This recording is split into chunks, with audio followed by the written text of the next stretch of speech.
Chapter 135, The Chase, Third Day.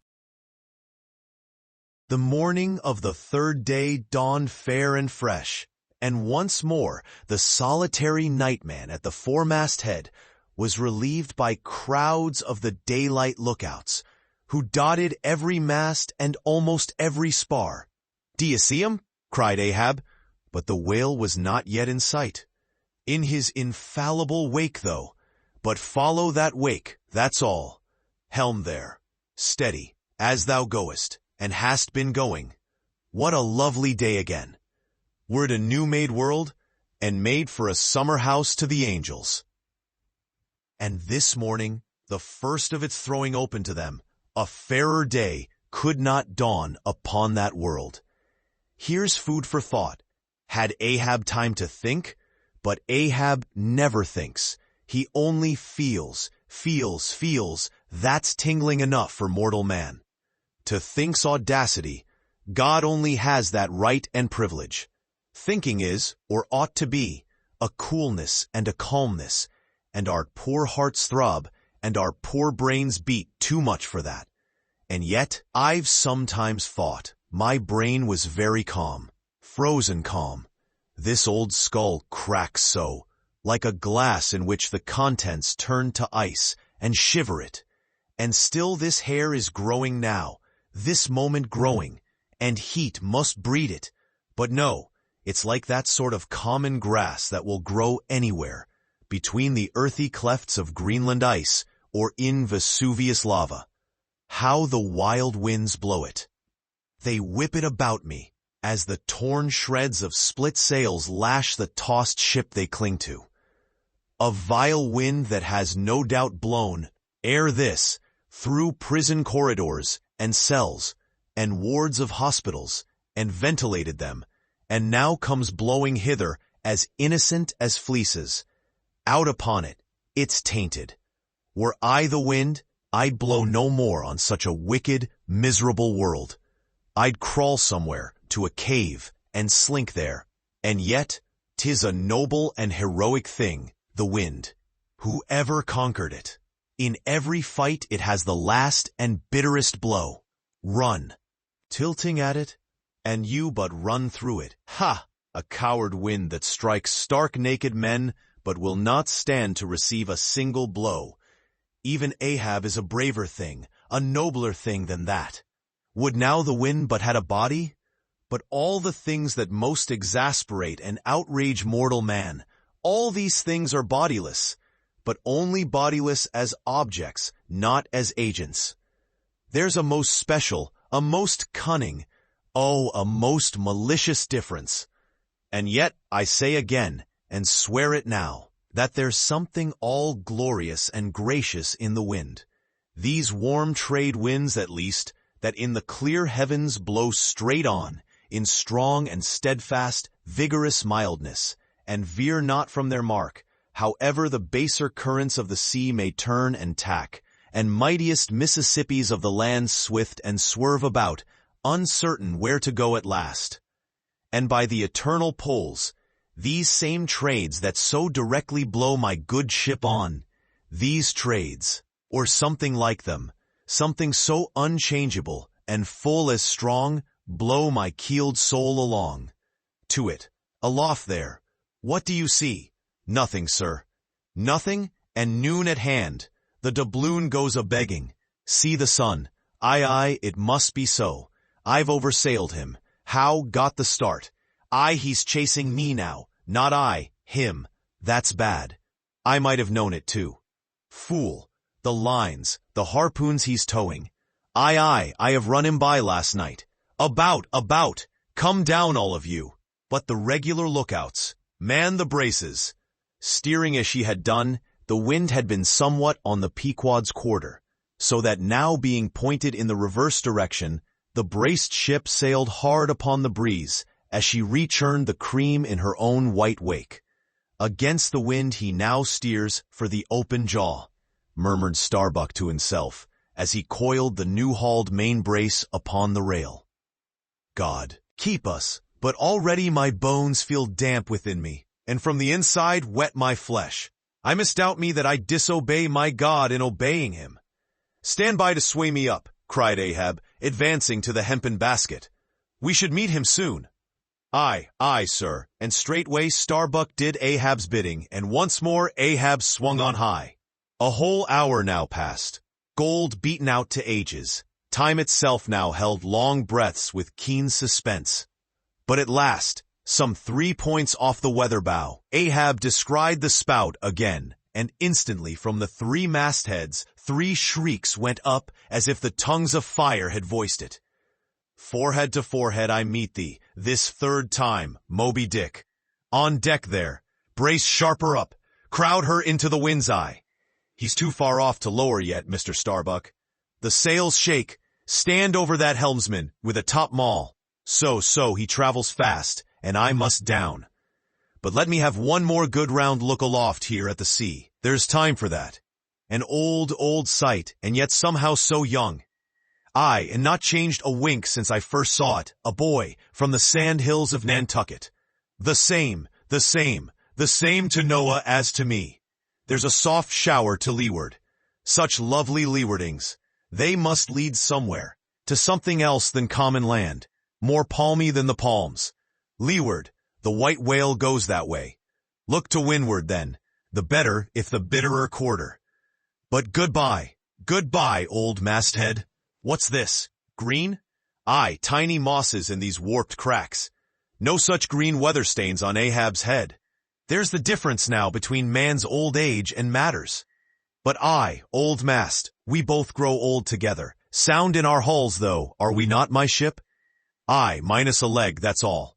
By heaven, this dead wood has the better of my live flesh every way. I can't compare with it, and I've known some ships. Made of dead trees outlast the lives of men, made of the most vital stuff of vital fathers. What's that, he said? He should still go before me, my pilot? And yet to be seen again? But where? Will I have eyes at the bottom of the sea, supposing I descend those endless stairs?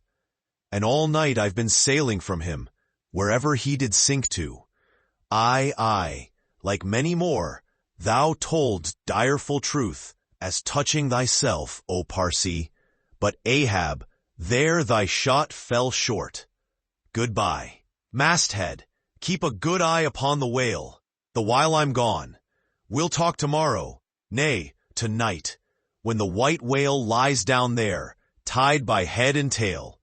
He gave the word, and still gazing round him, was steadily lowered through the cloven blue air to the deck.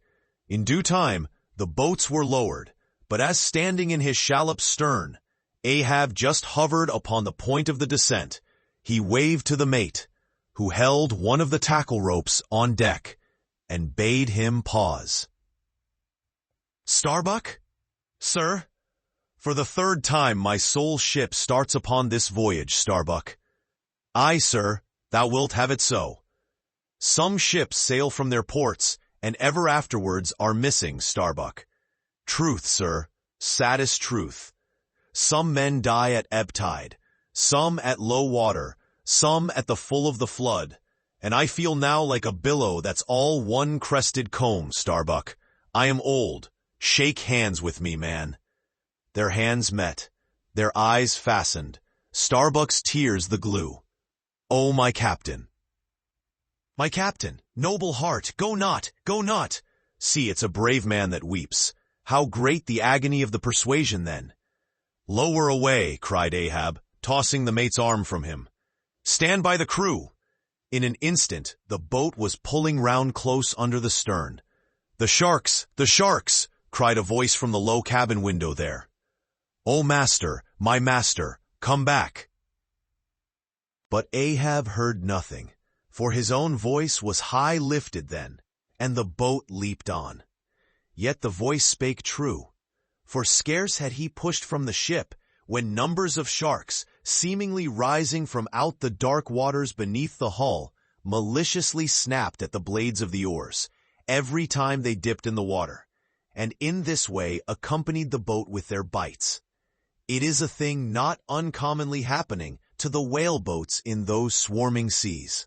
the sharks at times apparently following them in the same prescient way that vultures hover over the banners of marching regiments in the east. But these were the first sharks that had been observed by the Pequod since the white whale had been first descried. And whether it was that Ahab's crew were all such tiger-yellow barbarians, and therefore their flesh more musky to the senses of the sharks, a matter sometimes well known to affect them, however it was, they seemed to follow that one boat without molesting the others. "Heart of wrought steel," murmured Starbuck, gazing over the side, and following with his eyes the receding boat. "Canst thou yet ring boldly to that sight? Lowering thy keel among ravening sharks, and followed by them, open-mouthed to the chase. And this the critical third day? For when 3 days flow together in one continuous intense pursuit, be sure the first is the morning, the second the noon, and the third the evening, and the end of that thing, be that end what it may. Oh my God, what is this that shoots through me, and leaves me so deadly calm, yet expectant, fixed at the top of a shutter? Future things swim before me, as in empty outlines and skeletons. All the past is somehow grown dim. Mary, girl, thou fadest in pale glories behind me. Boy, I seem to see but thy eyes grown wondrous blue. Strangest problems of life seem clearing, but clouds sweep between. Is my journey's end coming? My legs feel faint, like his who has footed it all day. Feel thy heart, beats it yet? Stir thyself, Starbuck. Stave it off, move, move, speak aloud. Masthead there, see ye my boy's hand on the hill? Crazed, aloft there, keep thy keenest eye upon the boats. Mark well the whale. Ho, again, drive off that hawk. See, he pecks, he tears the vane. Pointing to the red flag flying at the main truck. Ha, he soars away with it. Where's the old man now? Seest thou that sight, O Ahab? Shudder, shudder. The boats had not gone very far, when by a signal from the mastheads, a downward pointed arm, Ahab knew that the whale had sounded, but intending to be near him at the next rising, he held on his way a little sideways from the vessel, the becharmed crew maintaining the profoundest silence, as the head-beat waves hammered and hammered against the opposing bow. Drive, drive in your nails, O ye waves. To their uttermost heads drive them in. Ye but strike a thing without a lid, and no coffin and no hearse can be mine, and hemp only can kill me. Ha, ha. Suddenly the waters around them slowly swelled in broad circles, then quickly upheaved, as if sideways sliding from a submerged berg of ice, swiftly rising to the surface. A low rumbling sound was heard, a subterraneous hum, and then all held their breaths, as bedraggled with trailing ropes and harpoons and lances. A vast form shot lengthwise, but obliquely from the sea. Shrouded in a thin, drooping veil of mist, it hovered for a moment in the rainbowed air, and then fell swamping back into the deep. Crushed 30 feet upwards, the waters flashed for an instant, like heaps of fountains, then brokenly sank in a shower of flakes, leaving the circling surface creamed like new milk round the marble trunk of the whale. "Give way!" cried Ahab to the oarsmen, and the boat started forward to the attack. But maddened by yesterday's fresh irons that corroded in him, Moby Dick seemed combinedly possessed by all the angels that fell from heaven. The wide tiers of welded tendons overspreading his broad white forehead, beneath the transparent skin, looked knitted together, as head-on he came churning his tail among the boats, and once more flailed them apart, spilling out the irons and lances from the two mates' boats, and dashing in one side of the upper part of their bows, but leaving Ahab's almost without a scar, while Daggoo and Queequeg were stopping the strained planks, and as the whale swimming out from them, turned and showed one entire flank as he shot by them again. At that moment a quick cry went up, lashed round and round to the fish's back, pinioned in the turns upon turns in which during the past night the whale had reeled the involutions of the lines around him. The half-torn body of the Parsee was seen, his sable raiment frayed to shreds, his distended eyes turned full upon old Ahab. the harpoon dropped from his hand. Be fooled, drawing in a long lean breath. Aye, Parsi, I see thee again. Aye, and thou goest before, and this then is the hearse that thou didst promise. But I hold thee to the last letter of thy word. Where is the second hearse? Away, mates, to the ship! Those boats are useless now. Repair them if ye can in time, and return to me. If not, Ahab is enough to die. Down, men! The first thing that but offers to jump from this boat I stand in, that thing I harpoon. Ye are not other men, but my arms and my legs, and so obey me. Where's the whale? Gone down again? But he looked too nigh the boat, for as if bent upon escaping with the corpse he bore, and as if the particular place of the last encounter had been but a stage in his leeward voyage, Moby Dick was now again steadily swimming forward, and had almost passed the ship, which thus far had been sailing in the contrary direction to him, though for the present her headway had been stopped. He seemed swimming with his utmost velocity, and now only intent upon pursuing his own straight path in the sea. "Oh, Ahab," cried Starbuck, "not too late is it, even now, the third day, to desist. See, Moby Dick seeks thee not. It is thou that madly seekest him." Setting sail to the rising wind, the lonely boat was swiftly impelled to leeward, by both oars and canvas. And at last, when Ahab was sliding by the vessel, so near as plainly to distinguish Starbuck's face as he leaned over the rail, he hailed him to turn the vessel about and follow him, not too swiftly, at a judicious interval. Glancing upwards, he saw Tashtego, Queequeg, and Daggoo eagerly mounting to the three mastheads, while the oarsmen were rocking in the two-staved boats, which had but just been hoisted to the side, and were busily at work in repairing them. One after the other, through the portholes, as he sped, he also caught flying glimpses of Stubb and Flask, busying themselves on deck among bundles of new irons and lances. As he saw all this, as he heard the hammers in the broken boats, far other hammers seemed driving a nail into his heart. But he rallied, and now marking that the vane or flag was gone from the mainmast head, he shouted to Tashtego, who had just gained that perch, to descend again for another flag and a hammer and nails, and so nail it to the mast. Whether fagged by the 3 days' running chase and the resistance to his swimming in the knotted hamper he bore, or whether it was some latent deceitfulness and malice in him, whichever was true, the white whale's way now began to abate, as it seemed, from the boat so rapidly nearing him once more. Though indeed the whale's last start had not been so long a one as before, and still as Ahab glided over the waves, the unpitying sharks accompanied him, and so pertinaciously stuck to the boat, and so continually bit at the plying oars, that the blades became jagged and crunched, and left small splinters in the sea at almost every dip.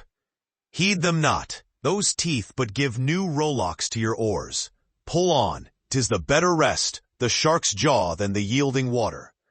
But at every bite, sir, the thin blades grow smaller and smaller. They will last long enough. Pull on, but who can tell, he muttered, whether these sharks swim to feast on the whale or on Ahab. But pull on. Aye, all alive now, we near him. The helm, take the helm, let me pass. And so saying, 2 of the oarsmen helped him forward to the bows of the still-flying boat. At length, as the craft was cast to one side, and ran ranging along with the white whale's flank, he seemed strangely oblivious of its advance, as the whale sometimes will. And Ahab was fairly within the smoky mountain mist, which, thrown off from the whale's spout, curled round his great Monadnock hump.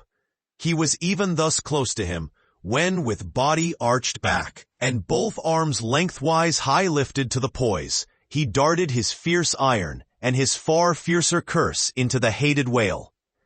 As both steel and curse sank to the socket, as if sucked into a morass, Moby Dick sideways writhed, spasmodically rolled his nigh flank against the bow, and, without staving a hole in it, so suddenly canted the boat over, that had it not been for the elevated part of the gunwale to which he then clung, Ahab would once more have been tossed into the sea.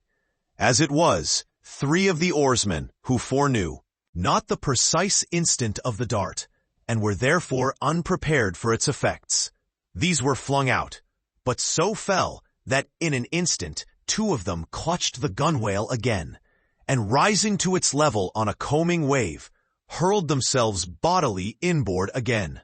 The 3rd man helplessly dropping astern, but still afloat and swimming. Almost simultaneously, with a mighty volition of ungraduated instantaneous swiftness, the white whale darted through the weltering sea. But when Ahab cried out to the steersman to take new turns with the line and hold it so, and commanded the crew to turn round on their seats and tow the boat up to the mark, the moment the treacherous line felt that double strain and tug, it snapped in the empty air. "What breaks in me? Some sinew cracks. It's whole again. Oars, oars, burst in upon him." Hearing the tremendous rush of the sea-crashing boat, the whale wheeled round to present his blank forehead at bay. But in that evolution, catching sight of the nearing black hull of the ship, seemingly seeing in it the source of all his persecutions, the thinking it may be a larger and nobler foe, of a sudden he bore down upon its advancing prow, smiting his jaws amid fiery showers of foam. Ahab staggered, his hand smote his forehead. "I grow blind. Hands, stretch out before me, that I may yet grope my way. Is it night?" "The whale! The ship!" cried the cringing oarsman. "Oars! Oars! Slope downwards to thy depths, O sea, that ere it be forever too late, Ahab may slide this last time upon his mark. I see, the ship! The ship! Dash on, my men! Will ye not save my ship?" But as the oarsmen violently forced their boat through the sledgehammering seas, the before whale-smitten bow ends of 2 planks burst through, and in an instant almost, the temporarily disabled boat lay nearly level with the waves, its half-wading, splashing crew trying hard to stop the gap and bail out the pouring water.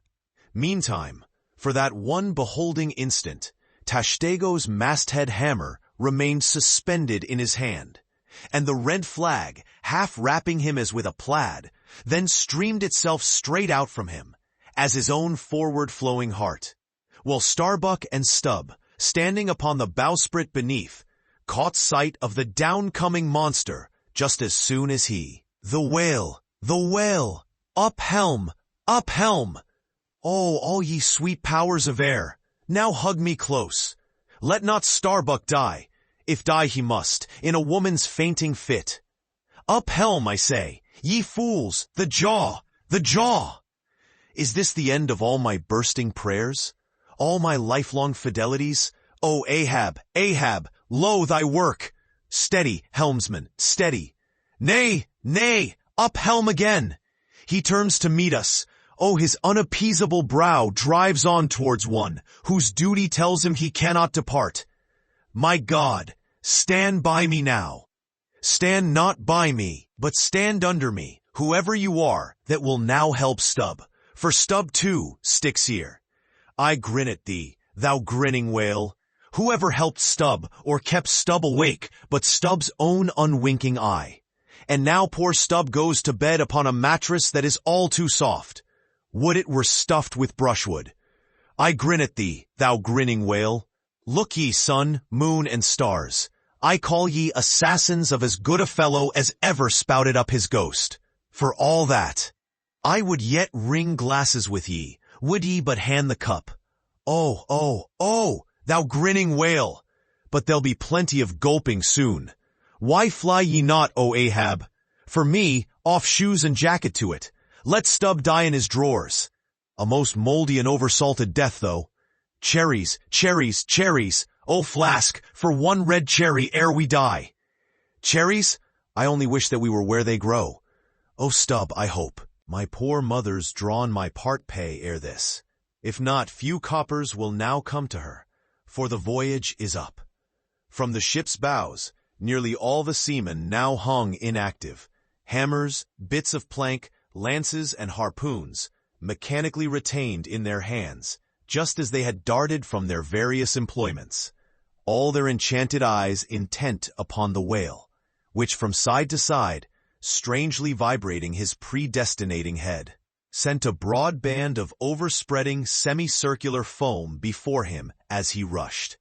Retribution, swift vengeance, eternal malice were in his whole aspect, and spite of all that mortal man could do, the solid white buttress of his forehead smote the ship's starboard bow, till men and timbers reeled. Some fell flat upon their faces. Like dislodged trucks, the heads of the harpooneers aloft shook on their bull-like necks. Through the breach, they heard the waters pour, as mountain torrents down a flume. "The ship! The hearse! The second hearse!" cried Ahab from the boat. Its wood could only be American. Diving beneath the settling ship, the whale ran quivering along its keel, but turning under water, swiftly shot to the surface again, far off the other bow, but within a few yards of Ahab's boat, where for a time he lay quiescent. I turn my body from the sun. "What ho, Tashtego! Let me hear thy hammer. O ye three unsurrendered spires of mine! Thou uncracked keel, and only God-bullied hull, thou firm deck and haughty helm, and pole-pointed prow. Death-glorious ship, must ye then perish, and without me? Am I cut off from the last fond pride of meanest shipwrecked captains? O lonely death on lonely life! O now I feel my topmost greatness lies in my topmost grief. Ho, ho, from all your furthest bounds, pour ye now in, ye bold billows of my hull foregone. Life, and top this one piled comber of my death, towards thee I roll, thou all-destroying but unconquering whale. To the last I grapple with thee. From hell's heart I stab at thee. For hate's sake I spit my last breath at thee. Sink all coffins and all hearses to one common pool. And since neither can be mine, let me then tow to pieces, while still chasing thee, though tied to thee, thou damned whale. Thus I give up the spear. The harpoon was darted. The stricken whale flew forward. With igniting velocity the line ran through the grooves, ran foul. Ahab stooped to clear it. He did clear it. But the flying turn caught him round the neck, and voicelessly as Turkish mutes bowstring their victim, he was shot out of the boat, ere the crew knew he was gone. Next instant, the heavy eye-splice in the rope's final end flew out of the stark empty tub, knocked down an oarsman, and smiting the sea, disappeared in its depths. For an instant, the tranced boat's crew stood still, then turned. "The ship? Great God, where is the ship?" Soon they, through dim, bewildering mediums, saw her sidelong fading phantom, as in the gaseous Fata Morgana, only the uppermost masts out of water, while fixed by infatuation, or fidelity, or fate, to their once lofty perches, the pagan harpooneers still maintained their sinking lookouts on the sea. And now, concentric circles seized the lone boat itself and all its crew, and each floating oar, and every lance pole, and spinning, animate and inanimate, all round and round in one vortex, carried the smallest ship of the Pequod out of sight. But as the last whelmings intermixingly poured themselves over the sunken head of the Indian at the mainmast, leaving a few inches of the erect spar yet visible, together with long streaming yards of the flag, which calmly undulated, with ironical coincidings, over the destroying billows they almost touched. At that instant, a red arm and a hammer hovered backwardly uplifted in the open air, in the act of nailing the flag faster and yet faster to the subsiding spar. A skyhawk that tauntingly had followed the main truck downwards from its natural home among the stars, pecking at the flag and incommoding Tashtego there. This bird now chanced to intercept its broad fluttering wing between the hammer and the wood, and simultaneously feeling that ethereal thrill, the submerged savage beneath, in his death gasp, kept his hammer frozen there. And so the bird of heaven, with archangelic shrieks, and his imperial beak thrust upwards, and his whole captive form folded in the flag of Ahab, went down with his ship, which, like Satan, would not sink to hell till she had dragged a living part of heaven along with her, and helmeted herself with it. Now small fowls flew screaming over the yet yawning gulf. A sullen white surf beat against its steep sides. Then all collapsed, and the great shroud of the sea rolled on as it rolled 5,000 years ago. Epilogue. And I only am escaped alone to tell thee. Job. The drama's done. Why then here does anyone step forth? Because one did survive the wreck. It so chanced that after the Parsi's disappearance, I was he whom the fates ordained to take the place of Ahab's bowsman. When that bowsman assumed the vacant post, the same who, when on the last day the three men were tossed from out of the rocking boat, was dropped astern. So floating on the margin of the ensuing scene, and in full sight of it, when the half-spent suction of the sunk ship reached me, I was then, but slowly, drawn towards the closing vortex. When I reached it, it had subsided to a creamy pool, round and round then, and ever contracting towards the button-like black bubble at the axis of that slowly wheeling circle. Like another Ixion I did revolve, till, gaining that vital center, the black bubble upward burst, and now, liberated by reason of its cunning spring, and, owing to its great buoyancy, rising with great force, the coffin lifebuoy shot lengthwise from the sea, fell over, and floated by my side. Buoyed up by that coffin, for almost one whole day and night, I floated on a soft and dirge-like main. The unharming sharks, they glided by as if with padlocks on their mouths. The savage sea-hawks sailed with sheathed beaks. On the second day, a sail drew near, nearer, and picked me up at last. It was the devious cruising Rachel that, in her retracing search after her missing children, only found another orphan. Updated editions will replace the previous one. The old editions will be renamed. Creating the works from print editions not protected by U.S. copyright law means that no one owns a United States copyright in these works. So the Foundation and you can copy and distribute it in the United States without permission and without paying copyright royalties. Special rules, set forth in the General Terms of Use part of this license, apply to copying and distributing Project Gutenberg electronic works to protect the Project Gutenberg concept and trademark. Project Gutenberg is a registered trademark and may not be used if you charge for an ebook, except by following the terms of the trademark license, including paying royalties for use of the Project Gutenberg trademark. If you do not charge anything for copies of this ebook, complying with the trademark license is very easy. You may use this ebook for nearly any purpose, such as creation of derivative works, reports, performances, and research. Project Gutenberg ebooks may be modified and printed and given away. You may do practically anything in the United States with ebooks not protected by U.S. copyright law. Redistribution is subject to the trademark license, especially commercial redistribution. To protect the Project Gutenberg mission of promoting the free distribution of electronic works, by using or distributing this work, or any other work associated in any way with the phrase Project Gutenberg, you agree to comply with all the terms of the full Project Gutenberg license available with this file, or online at www.gutenberg.org/license. Section 1. General Terms of Use and Redistributing Project Gutenberg Electronic Works. 1a. By reading or using any part of this Project Gutenberg electronic work, you indicate that you have read, understand, agree to, and accept all the terms of this license and intellectual property, trademark, copyright agreement. If you do not agree to abide by all the terms of this agreement, you must cease using and return or destroy all copies of Project Gutenberg electronic works in your possession.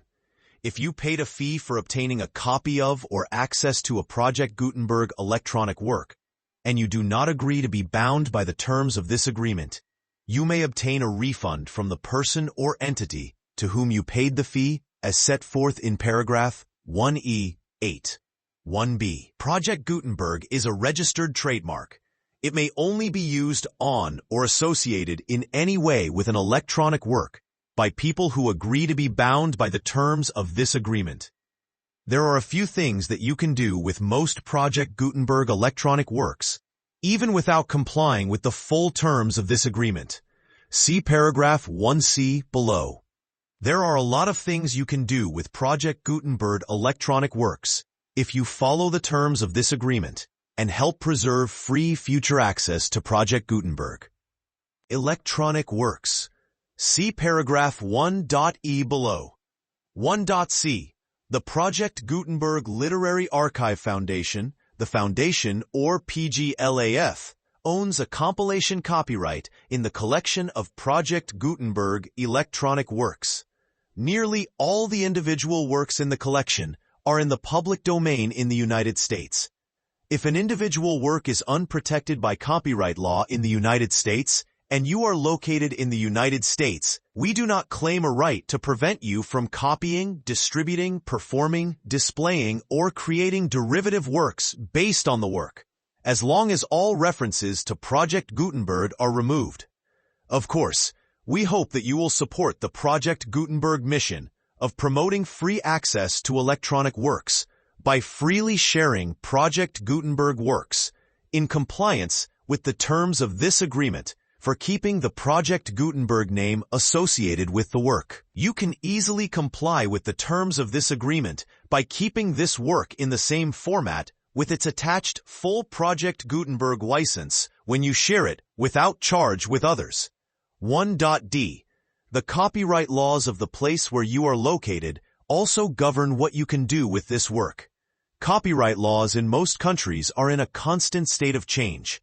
If you are outside the United States, check the laws of your country in addition to the terms of this agreement before downloading, copying, displaying, performing, distributing, or creating derivative works based on this work or any other Project Gutenberg work. The Foundation makes no representations concerning the copyright status of any work in any country other than the United States. 1.E. Unless you have removed all references to Project Gutenberg. 1.E1. The following sentence.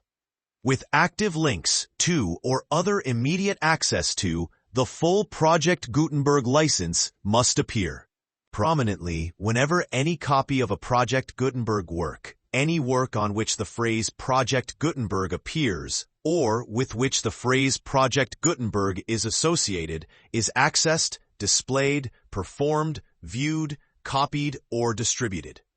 This ebook is for the use of anyone anywhere in the United States and most other parts of the world, at no cost and with almost no restrictions whatsoever. You may copy it, give it away, or reuse it under the terms of the Project Gutenberg license included with this ebook or online at www.gutenberg.org. If you are not located in the United States, you will have to check the laws of the country where you are located before using this ebook.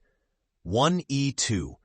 If an individual Project Gutenberg electronic work is derived from texts not protected by U.S. copyright law, does not contain a notice indicating that it is posted with permission of the copyright holder, the work can be copied and distributed to anyone in the United States without paying any fees or charges. If you are redistributing or providing access to a work with the phrase Project Gutenberg associated with or appearing on the work, you must comply either with the requirements of paragraphs 1E1 through 1E7, or obtain permission for the use of the work and the Project Gutenberg trademark as set forth in paragraphs 1E8 or 1E9. 1E3. If an individual Project Gutenberg electronic work is posted with the permission of the copyright holder, your use and distribution must comply with both paragraphs 1E1 through 1E7 and any additional terms imposed by the copyright holder. Additional terms will be linked to the Project Gutenberg license for all works posted with the permission of the copyright holder found at the beginning of this work. 1E4. Do not unlink or detach or remove the full Project Gutenberg license terms from this work or any files containing a part of this work or any other work associated with Project Gutenberg. 1E5. Do not copy, display, perform, distribute, or redistribute this electronic work or any part of this electronic work without prominently displaying the sentence set forth in paragraph 1E1 with active links or immediate access to the full terms of the Project Gutenberg license. 1E6. You may convert to and distribute this work in any binary, compressed, marked up, non-proprietary or proprietary form, including any word processing or hypertext form. However, if you provide access to or distribute copies of a Project Gutenberg work in a format other than plain vanilla ASCII or other format used in the official version posted on the official Project Gutenberg website, www.gutenberg.org, you must at no additional cost, fee, or expense to the user provide a copy, a means of exporting a copy, or a means of obtaining a copy upon request of the work in its original plain vanilla ASCII or other form. Any alternate format must include the full Project Gutenberg license as specified in paragraph 1E1. 1E7. Do not charge a fee for access to, viewing, displaying, performing, copying, or distributing any Project Gutenberg works, unless you comply with paragraph 1E8 or 1E9. 1E8. You may charge a reasonable fee for copies of or providing access to or distributing Project Gutenberg electronic works, provided that you pay a royalty fee of 20% of the gross profits you derive from the use of Project Gutenberg works, calculated using the method you already use to calculate your applicable taxes. The fee is owed to the owner of the Project Gutenberg trademark, but he has agreed to donate royalties under this paragraph to the Project Gutenberg Literary Archive Foundation. Royalty payments must be paid within 60 days following each date on which you prepare or are legally required to prepare your periodic tax returns. Royalty payments should be clearly marked as such and sent to the Project Gutenberg Literary Archive Foundation at the address specified in Section 4.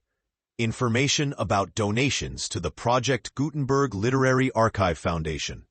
You provide a full refund of any money paid by a user who notifies you in writing or by email within 30 days of receipt that /he does not agree to the terms of the full Project Gutenberg license. You must require such a user to return or destroy all copies of the works possessed in a physical medium and discontinue all use of and all access to other copies of Project Gutenberg works. You provide, in accordance with paragraph 1F3, a full refund of any money paid for a work or a replacement copy if a defect in the electronic work is discovered and reported to you within 90 days of receipt of the work. You comply with all other terms of this agreement for free distribution of Project Gutenberg works. 1. E9.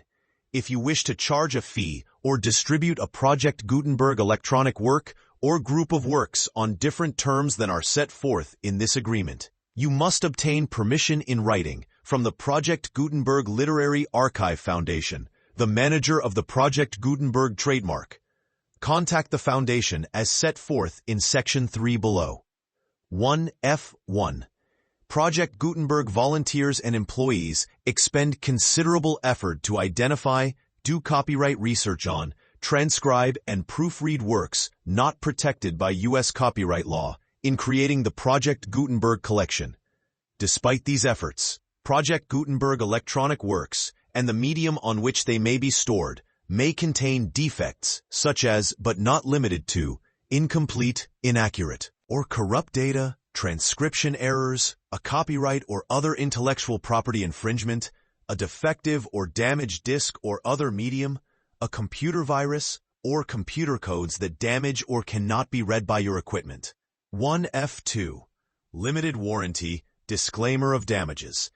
Except for the right of replacement or refund described in paragraph 1F3, the Project Gutenberg Literary Archive Foundation, the owner of the Project Gutenberg trademark, and any other party distributing a Project Gutenberg electronic work under this agreement, disclaim all liability to you for damages, costs, and expenses, including legal fees. You agree that you have no remedies for negligence. Strict 1F3. Limited right of replacement or refund.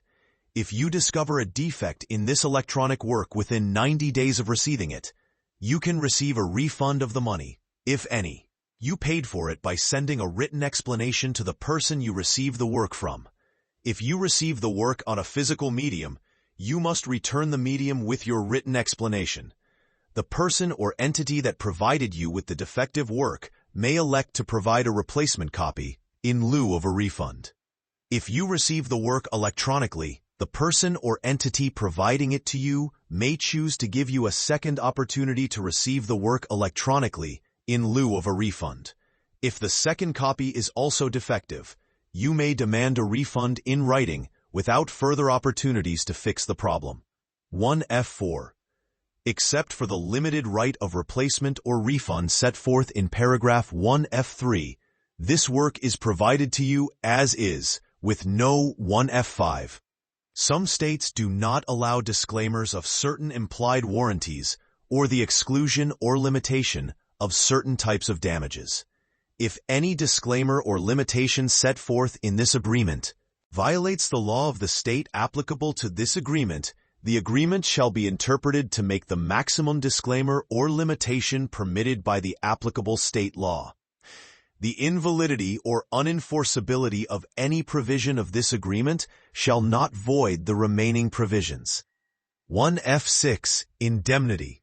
You agree to indemnify and hold the foundation, the trademark owner, any agent or employee of the foundation, anyone providing copies of Project Gutenberg electronic works in accordance with this agreement, and any volunteers associated with the production, promotion, and distribution of Project Gutenberg electronic works, harmless from all liability, costs, and expenses, including legal fees, that arise directly or indirectly from any of the following, which you do or cause to occur.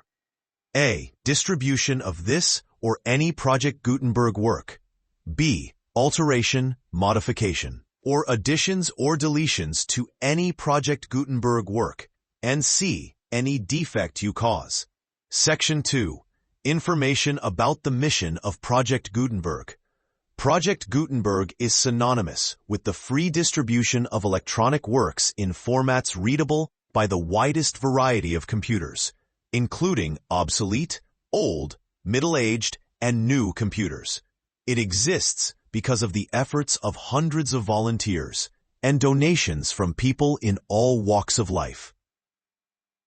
Volunteers and financial support to provide volunteers with the assistance they need are critical to reaching Project Gutenberg's goals and ensuring that the Project Gutenberg collection will remain freely available for generations to come. In 2001, the Project Gutenberg Literary Archive Foundation was created to provide a secure and permanent future for Project Gutenberg and future generations. To learn more about the Project Gutenberg Literary Archive Foundation and how your efforts and donations can help, see Sections 3 and 4 and the Foundation information page at www.gutenberg.org. Section 3. Information about the Project Gutenberg Literary Archive Foundation. The Project Gutenberg Literary Archive Foundation is a non-profit 501c3 educational corporation organized under the laws of the state of Mississippi and granted tax-exempt status by the Internal Revenue Service. The Foundation's EIN or Federal Tax Identification Number is 64621541.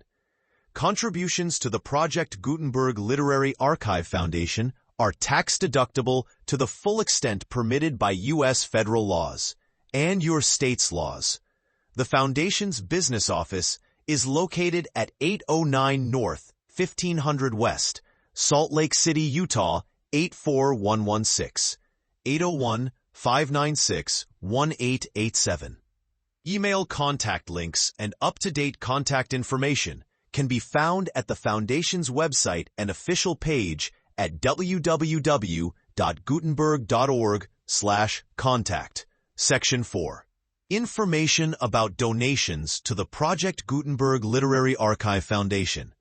Project Gutenberg depends upon and cannot survive without widespread public support and donations to carry out its mission of increasing the number of public domain and licensed works that can be freely distributed in machine-readable form, accessible by the widest array of equipment, including outdated equipment.